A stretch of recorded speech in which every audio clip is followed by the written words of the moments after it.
Hi, it's me again with Corel Tips and Tricks. Part 2. I'm not going to show you. The gentleman was having trouble. We fixed his trouble and everything's perfect.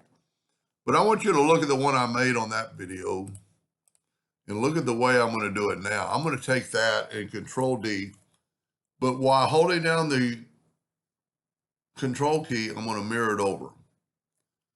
And now I'm going to group this together. Control G, Control D, alternate C. And remember, we've been doing 60 degrees, so now we're going to rotate 120 and Control D. Look at the difference. Let me get rid of the outline. I want you to, well, you know what we're going to do? We're going to do it side by side. Let me look at the difference. Let's do yellow and then put a black background. So just by mirroring it, so you're spinning it the opposite direction each time. Look at the difference. This is cool. You know, it looks like it's spinning and going underneath, but look at that.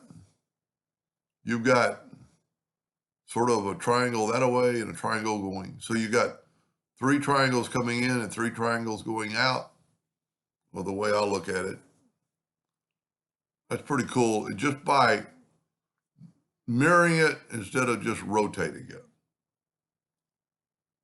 Anyway, hope that gave you an idea. Thank you for watching.